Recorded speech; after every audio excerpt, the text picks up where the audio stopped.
Buonasera amici di Rete Veneta. Nelle scorse settimane ci siamo chiesti cosa fare del torrione veneziano di Viale Dalviano.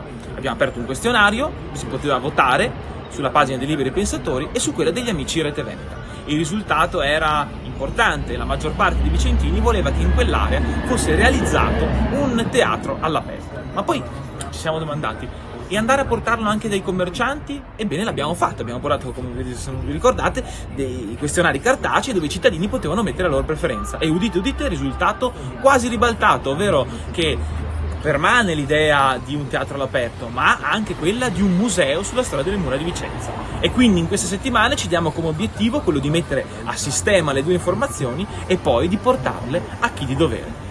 È sempre un grande piacere e alla prossima!